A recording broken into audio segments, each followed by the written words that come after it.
Hey podcaster, what would happen if you allowed yourself to play around, experiment with your podcast, and tried one little thing every single time you are recording an episode? Well, what is going to happen is that you're going to experience growth, not just as a podcaster, but also in your life. I spoke to Lloyd George. He's the founder of Creator Hub, and he explained to me what happened when he started experimenting with his podcast and allowed himself to have fun. Now, I'm going to tell you that Lloyd and I met initially on TikTok. I've been following him for a while now, and this it kind of ended up being more of a conversation between two creators, because Lloyd and I actually never kind of like quote unquote met in on camera before. We just followed each other and supported each other on social media. And so I thought, hey, let's experiment a little bit. And since Lloyd is my first guest on the podcast, I decided to play things a little bit differently. And this ended up more being like a conversation. And as a conversation with two people, I ended up talking a little bit more than I would have if I was just giving the whole seat and spotlight to Lloyd. And so I want you to experiment a little bit as well and see where that takes you, because that may be and ended up being actually the favorite way to create podcasts moving forward for you. So something else that I want to let you know as well is that halfway through the interview, my internet decided to go out. And so you will notice, if you're watching this on video format, if you're listening to this on podcast format, you won't notice, but just so you know, there will be a moment in the interview where things change a little bit. So I wanted to set up that expectation right away. Hey, things happen. It's fine. It didn't impact the interview. Riverside recorded everything, which I'm super excited that it did. But that was a couple of things that I wanted to let you know. So without further ado, here's my conversation with Lloyd George. Lloyd, hi. Thank you so much for accepting the invitation and being here. Anna, thank you so much for inviting me. I feel like I know you so well through social media, but this is the first time we're meeting. So thank you so much for having me. Thank you. Well, it's likewise. I normally tell people that tell me like, oh, I don't like being on social media because it's awkward or it feels fake. And I'm like, you have no idea. I feel like I've connected to people. I launched my business in 2020, so right before the pandemic. And I've met so many cool people, but actually had like strong bonds through talking to them every single day on Instagram, on, TikTok or wherever. And I feel like I know you, quote unquote, because of that too. So I'm so glad that you're one of my favorite creators on the app. You've been growing so fast. And your understanding of nuances on different social media platforms and your podcast, like I just love everything, and you're so tactile, and I absolutely love about you. Thank you so much. That's so good to hear. It's so funny that you're saying that, because I was just chatting with my wife, and I'm always like, gosh, I feel like I'm not adding value, or I don't know, how are people responding to this? What are people thinking? So to actually get that feedback in real life is great. I appreciate it. No, I love it. And again, one of the things that I appreciate about creators is that every single person today, because my background is in journalism. And so I try to remind myself, again, I studied journalism like 10 years ago, over 10 years ago, really, in 2008. That's when I started. And I try to remind myself that, well, one, I am so appreciative that technology is just so democratized. Like anyone who has an idea can have and put their voice out there. And there's so much education that can be, used for people to really get their message out there. Before, it was just, okay, you have to go through these courses, and everybody had the expectation of, oh, if you're putting your voice out there, you have to want to be other professional and sound like super serious and kind of like never show your personality. Again, that's a big thing about journalism, right? You have to be kind of like stick to the facts. You're not supposed to give your personality or your opinions. That I get, but I feel like a lot of people thought that was like the norm. And people like you and I are really trying to show people that it's okay to be authentic. You can be yourself, and that's actually how you're going to gain people to come back to you, to your like platform, to your podcast, to your social media, to your business.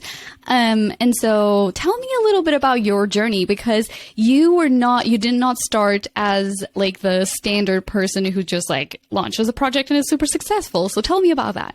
Yeah. And I must say, I'm so jealous because, I actually just released a podcast episode today talking about what creators can learn from journalists. And I think that there's so many things like how to ask difficult questions, how to have tough conversations that I just feel like journalists do so well. So it seems like you're getting both sides of the coin here. So I love that.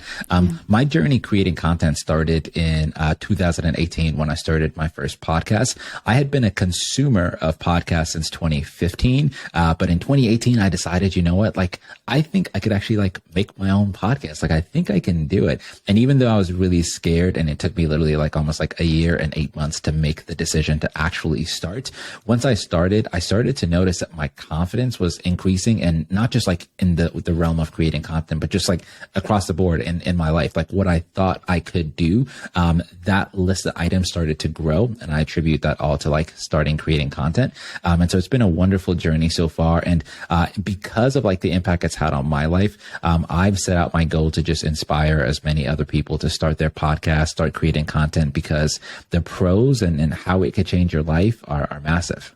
Yeah, and I feel like you're a little bit like Batman, kind of like you were a project manager by day, creator by night. So it's interesting. All of what you said, I just love to hear the answer behind okay, this was the inception project, but like this is actually the story.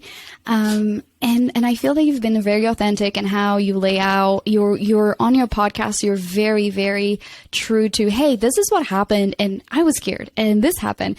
And I feel like it's so refreshing for someone to really not be afraid to showcase what's going on. But tell me a little bit about what consists, because I feel like, for instance, solo episodes are the toughest to start doing. And again, like, let me just say, like, I'm holding a phone for people like looking, not seeing the video of this, but your phone can be really like the springboard of what gets you like bite-sized stuff, like talking to the camera. It's your mini solo episode. Do you feel like doing a lot of like short form content, like TikToks and stuff, was getting you more comfortable, or was it not at all and it was a different strategy? And so let us know. Absolutely. That's such a great question, because I think like we view creators as sort of like 100% or zero, right? And so we look at people that are very comfortable on camera and we say, oh, they must have always been like that, right? But I do think for a lot of people, just starting on a platform like TikTok, where the barrier to entry is so low, that could be a very great starting point for someone that eventually wants to become a YouTuber or a video podcast interviewer. Just the act of like pulling out your phone and saying, you know what?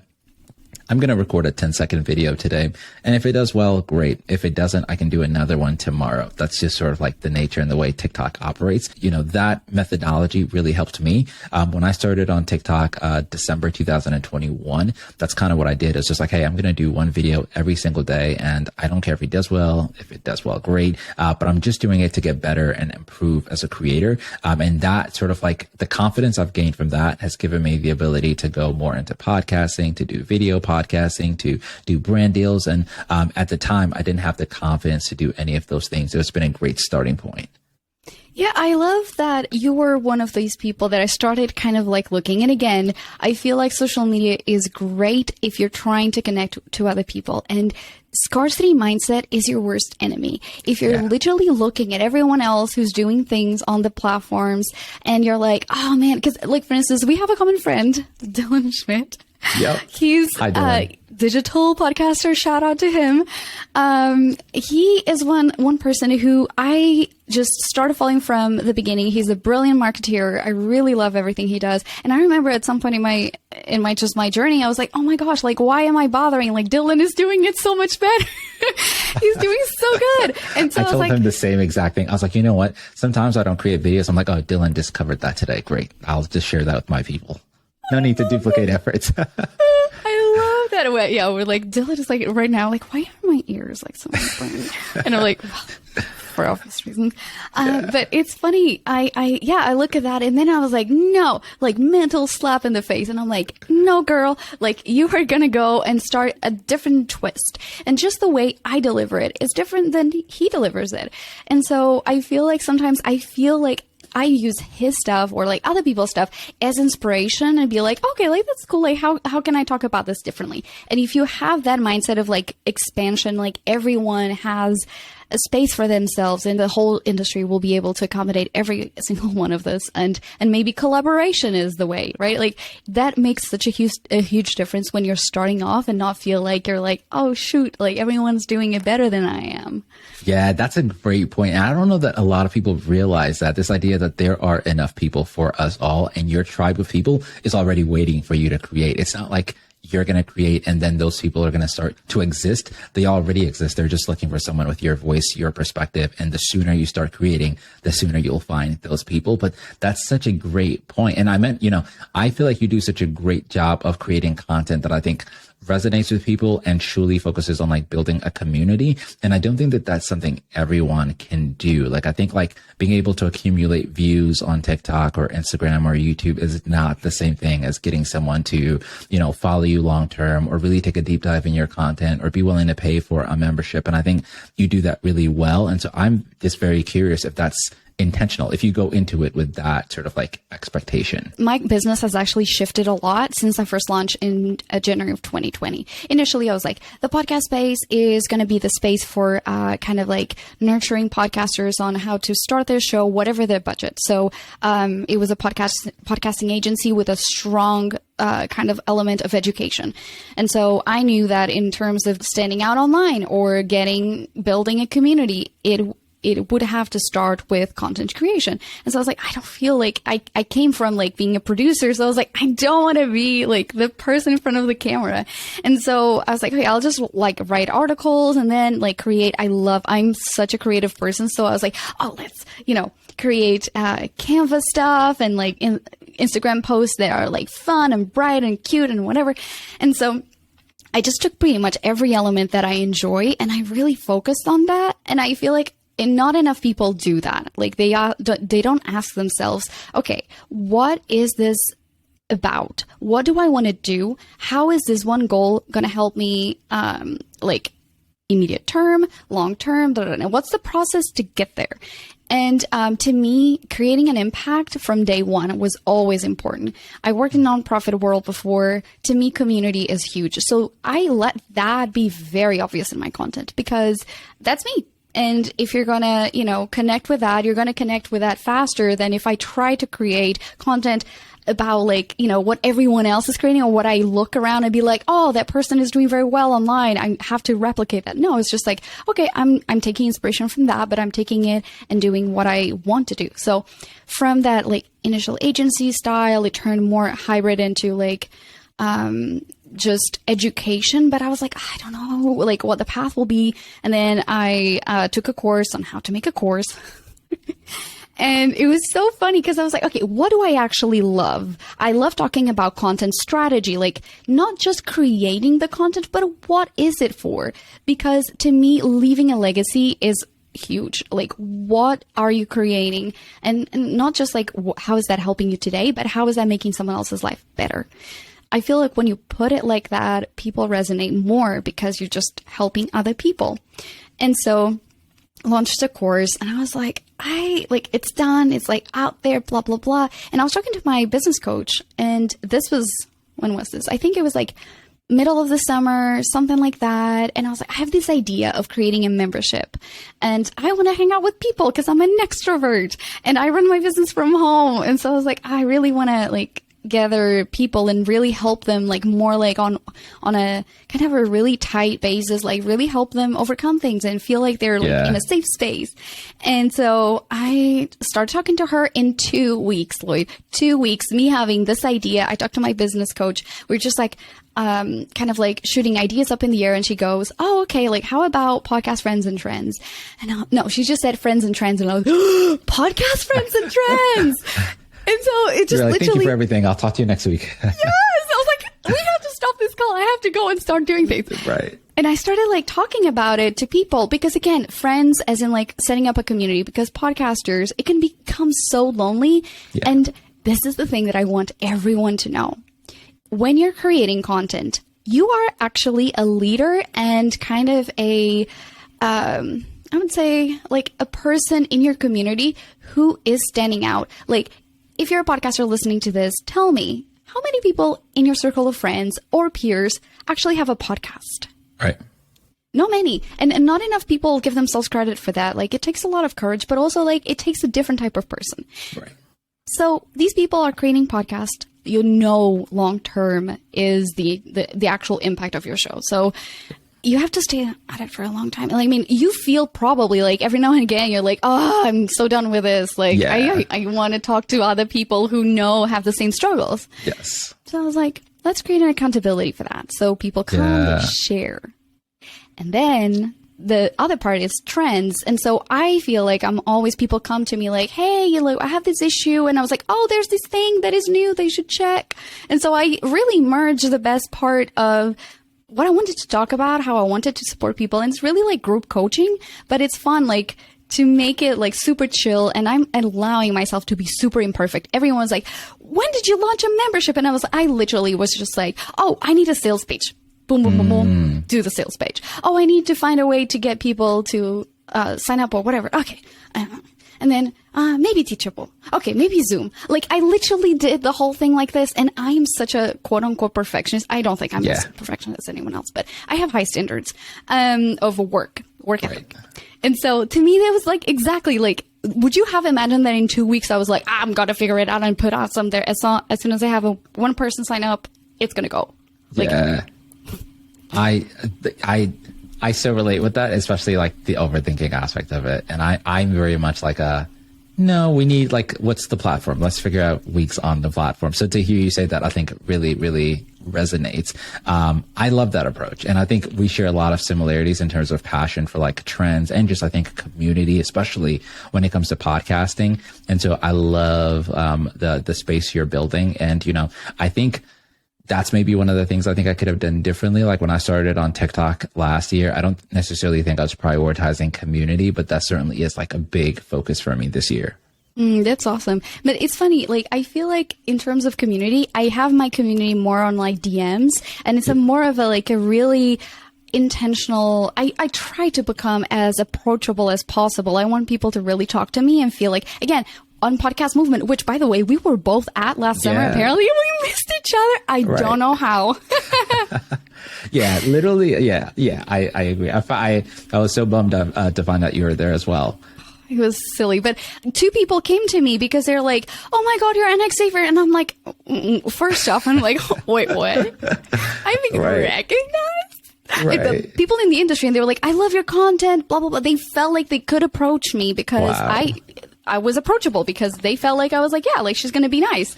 And so I was just like, this is insane. And so if anything, like this is the takeaway of like one of the many takeaways of these episodes is like, just start doing content so you don't have to approach people. They'll come to you.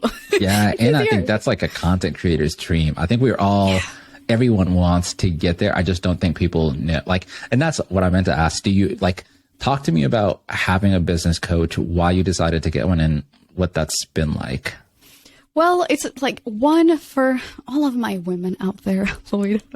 We are all like really good at what we do. And on the outside, we're like, I don't know, like, I'm not, is this prime? Like, is this good? I don't know. Let's just maybe not do it like that. And overthinking is the worst. And so we get like really paralyzed. And in Portuguese, we have this expression that goes like, I don't even know. I like should have like found a way to translate this before, but it's something like along the lines of like the gargoyles in the castle. Like we all like, there's these old gargoyles, whatever, like it's like old mentalities or old in terms of age, like they are judging you. And a lot of people don't do anything at all because they're kind of like, oh, they'll judge me, they'll do this, blah, blah, blah. And so getting myself a business coach, it was really about like breaking away from these mindset. But it's funny because I just had a lot of goals, and I felt like I was struggling with finding direction.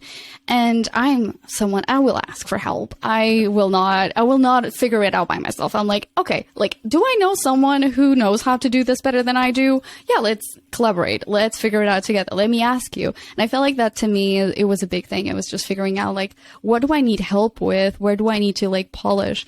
And again, when you get a coach, you're doing the work. They're just kind of like guiding you and asking you questions. Yeah. More than all, do you have one? Are you considering getting one? Yeah. I hadn't thought about getting one until I just heard you say that. And I was like, oh my gosh, like, why haven't I done that? That's a great idea. Cause I do, and I don't know that a lot of creators talk about this. I do feel a little lost at times. Like sometimes I feel like things are going great and I feel like, oh my gosh, I know exactly what I should be talking about. People are loving it. Views are coming in. Everything is like great. And then other times it's just like, I feel very lost. I don't know if the content's resonating and I'm not getting any engagement. And so those are the moments where I kind of feel like I wonder why, or I wonder if I should be changing like my brand positioning, or I wonder if I should be more strategic, more intentional. And those are the conversations I wish I could have with that a coach I think would be able to help with. Yeah, definitely. Honestly, feeling, or even just gathering more creatives, and being like really intentionally setting time with people and just brainstorming, because I feel like a lot of we all have the same type of problems anyway. It's just we're getting in our heads a lot of times because we are creating content from homes. So we are really insulated from everything else. And so you feel like you're not part of anything. That was something that I realized the podcast movement actually doing the conference. I was like, oh wow, like I was literally telling these people, I love about this thing that you do, and you're like awesome at this. And I was like literally showering with compliments, and they were like, no, stop. Like, no, I love what you're doing. And that's when you realize you're like, oh wow, like people are paying attention, and two, your peers are actually paying attention to what you're saying. Whereas like when you create a video, if you don't get any views, you're like, oh, nobody pays attention. Why am I putting efforts like out there into things that are not going to get anything? But like just the fact that you're doing the work is so much more impactful than just not doing anything at all. Absolutely. 100%. I love that. And I think it's so funny. I always tell this story. There was this guy I interviewed on my last podcast. His name is Paul C. Brunson. And, he was a YouTuber for like maybe 3 or 4 years. I can't remember the exact time frame, but he was only getting like 11 views. And he says like 7 of those were like his mom. But 3 years later, he ended up finding out that one of those 11 people watching his YouTube videos was Oprah. And she ended up hiring him for a job, like to host a show. So it's just like, you never know who's watching and when. I'm speechless. Like Oprah, it's just kind of feel like, oh, wait. Like, look, now whenever I'm putting something out there, like, I wonder, I'm going to act as if like Oprah was like digging this in silence. And so I'm going to get so motivated. Could be. Oprah could be watching. Yes. Oh my God. That's so funny. Yeah. That's like, it's the thing that you never know. Again, there's this concept. I didn't come up with this. I'm not going to take the credit, but the window shoppers. There's people that will follow your journey, never like anything, never comment anything. And then you meet them randomly, like on the street or with friends or in a conference, and they just like unwind on you, like how they are impacted by the content of your work. And again, it's not about vanity. It's really like about making a change. And people will be like, oh, like for instance, this really simple thing. I used to pick up trash when I was going for walks, and, kind of like would post kind of like, hey, like did this, because I think that it's really important that you share what you're doing, and indeed 2 years later, she's like, I started picking up trash because of you. And I was like, I never knew that. Right. And the impact that you have, the ripple effects go so beyond that you have no idea. Yeah. And so I think that it's an important thing to remember. They may not like it, but they're still watching. Right? Yeah, absolutely. That's a great point. I love that. So tell me a little bit about, like, you're one of these few people that I just seen, like, I had a peek on your stuff and I was like, oh, this guy's really clever and he's like really using social media very well. So tell me a little bit about your process when you're looking at, and again, it's also like an evolution. I don't want anyone listening to this and think like, oh, you just do this one thing and always stick with it. Like, it's okay to kind of like shift and change and be like, okay, like this platform is kind of dying out. I'm going to try something new. Tell me a little bit about your creative process on how you're transitioning styles, platforms, how you do all of that. Yeah, that's such a great question. And sometimes I feel like I do people a bit of a disservice because I switch what I do so often, so fast. Like I'm constantly trying and testing new things, probably like every 2 weeks I'm trying something different, or I'm doing something that's new. And so I think that sometimes that's like a pro and it works in my favor, because if it works, then like the results are normally good. But it could also be a con, just because, you don't get a lot of time to be consistent at one particular thing. And so that's the first thing, that I just think that not enough people give themselves enough time to explore and try new things. And I think that's my least favorite thing about podcasting. We love boxing people in. We love telling them to do the same thing. We love like routines and processes. And I'm the person that's just like, just start. Like, if you don't like the podcast, you could always stop episode 2. Like, that's not like illegal, right? And so I think that, to me, is a great way to find out like what your sweet spot is with content. Like, when I first started on TikTok, I was doing like 4 to 6 videos per day. All of those videos would be different. And so I feel like I learned what's working for me a lot faster than maybe someone else that might have been a little more reserved with their content. Generally speaking, though, if I had to group my sort of like content process into like one general rule, it would be put out one creative thing per day. It could be as simple as like one LinkedIn post, just like, hey, what is the thought for today? Like, what is like the idea or the theme for today, and put that out. Or it could be as complex as like a 60-second TikTok or a 60-second Instagram video, right? And so there's times where I wake up and my only goal is like, how can I put out the best possible piece of content today? And not best as in like quality, just best as in, gosh, I feel like I really made people think today. I asked a 10-second question and I really got people to think about an idea. Or I really shared something that, like a lot of what I share is like news articles or like things that are like features that are new. Like, my challenge is always like, gosh, I wonder if I could explain this in a more simpler way than the original person that wrote this post, because the bulk majority of people that follow me aren't in the technology world. They don't even know what half of this crap is. And so can I simplify it in a way where it's no longer gate kept from them? Yes. And I think like that is when your values for authenticity and really be of service come up, because you're like, okay, I'm looking at this. I understand because I am a technical person, or I live and breathe this, and I've been doing this for a while. And then you will just look at it and be like, okay, like I'm not trying to impress my peers. I'm trying to help my community. And that's such a tiny difference that has such a huge impact. I see so many creators online trying to impress their peers, and I'm like, at the end of the day, it's not, if you have like, let's say, a coaching business and you're going to coach people who are under you, if you're talking to things that they don't understand, it's going to go over their head. Yep. Or they're going to feel like they're kind of like not there. They don't have the skill set to follow along, so they're just going to stop listening to podcasts, stop following you on social media. Yep. And you're just going to lose your ideal listener, because in your mind, you're like, I have to impress these people. I have to speak very in a complex way, always like bring layers and layers. And what you're talking about is so good. It's like, can I explain this in 10 seconds? To me, I keep telling people, if a quote can change your life, if a quote can change your behavior, why do you insist on doing an episode that is 30 minutes long? Right. Exactly. My exact thoughts. I so agree. I'm all for short episodes. I interviewed one guy on my podcast and I was like, yeah, this episode is probably going to be like 30 minutes. And he was like, seriously? I hate short episodes. I like all my episodes to be 3 hours. No. Yeah. Wow. So I would love to go into the consumption stats of that episode. Yeah. Absolutely. That is funny. So going back to what we were talking about before, kind of like the nuances of social media. So practical things for people. What are things that they can absolutely try? And again, I feel like I'm on the other tip, that I'm just like, okay, there are things that I will reuse throughout all social media. And then there are things that I'm like, oh, okay, like I'm going to do with kind of like a slight take on this. I'm going to reword the caption or whatever. So what is your process to looking at a post and be like, okay, this belongs here, that belongs there?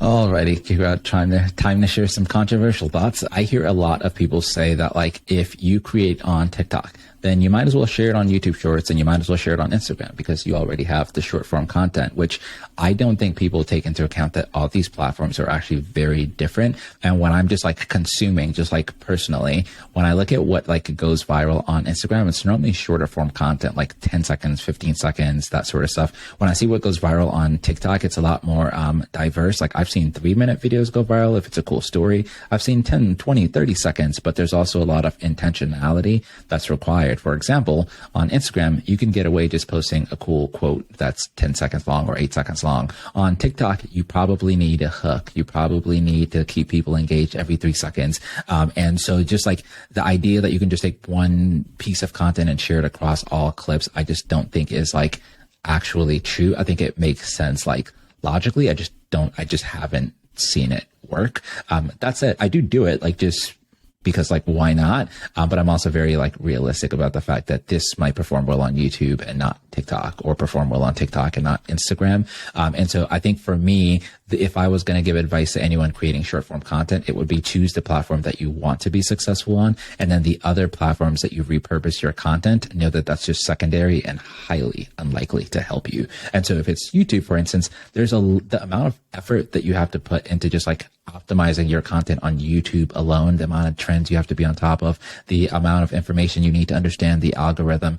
It's hard to put that level of effort into like YouTube, TikTok, and Instagram. But if you know that YouTube is your primary platform and you're just posting on TikTok and Instagram secondarily, then it doesn't matter if your content's not performing well on those platforms. Just to be like practical on YouTube Shorts, if you upload your like a YouTube short from your cell phone, it's the likelihood that that video is going to do well is pretty low.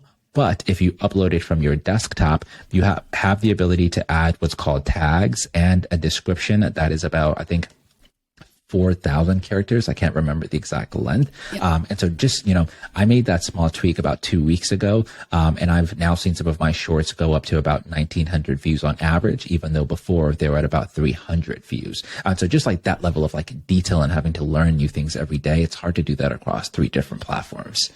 I agree. A lot of people put content out there, but then they don't do the second part, which is the most important one, is just look at the data. Yep. You have to look at the data because otherwise, how will you know what performs well, what doesn't work, right, what works?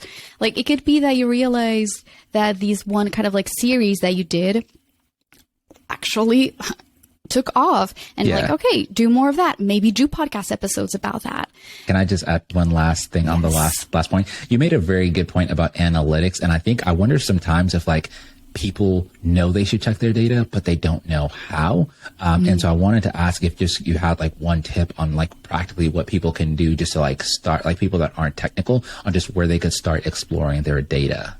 Yeah. So, obviously going for podcast platforms, I think that it's important to understand, it's complex, because I feel like when you're looking at data, the majority of the issues that I see is that people create a podcast and they don't create a content planner, or like at least like content pillars. Like, what are you going to be talking about?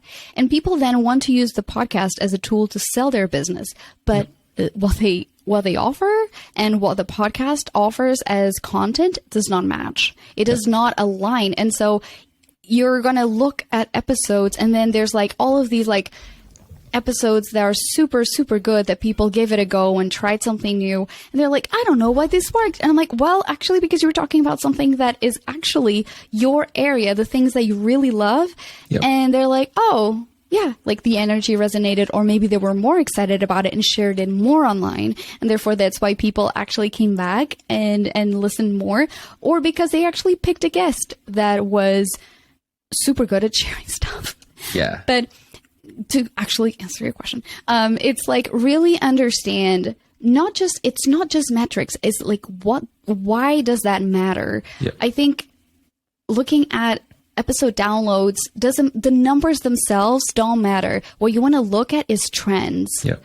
Like, is there like a thing that is happening? Maybe you talk about like business advice that actually works very well, and then personal stories don't do. Like, normally actually it's the opposite, but like, what is it that is working well and doing more of that? And same thing in social media, just like figure out what is the overarching theme. Like that's the key. And then if you have the mental bandwidth, go and be like, oh, did I use a hook? Was it shorter? Did I go to the point? Was the light better? These are all elements that actually play more importance than you may think.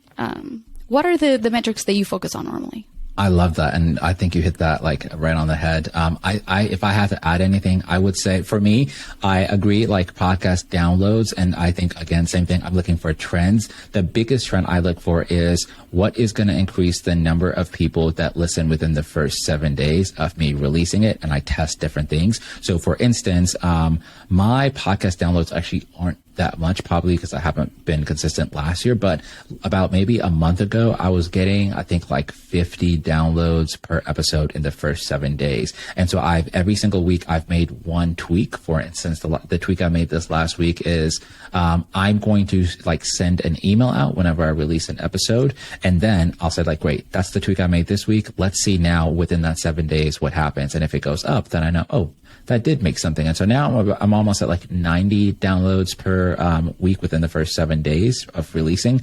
And I can tell like, oh, okay, when I promote it on social 3 times, I can tell more people listen. And so downloads per 7 days matters to me. And then also just sort of like when people drop off, like when they stopped listening, I think is very important.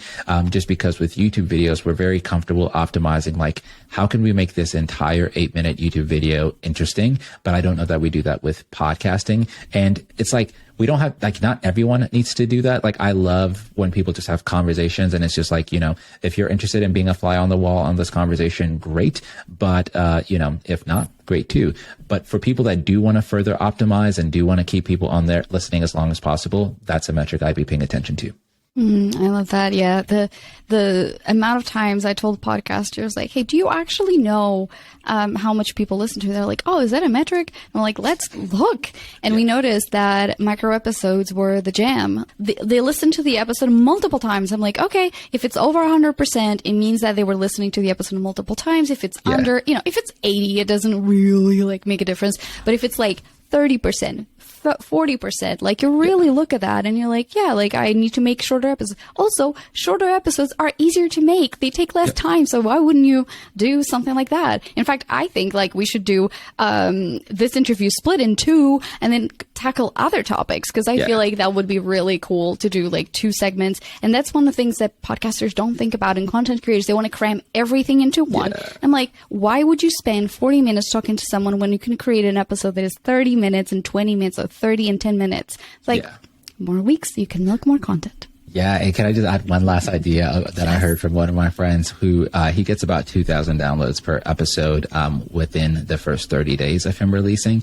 And he used to do one long episode per week of like 45 minutes. And then he switched it. So now he does one episode Monday through Friday, every single day, about 6 to 7 minutes. And so because he was getting 2,000 downloads per episode, now he's doing 20 episodes a week. So now he gets 40,000 downloads per month.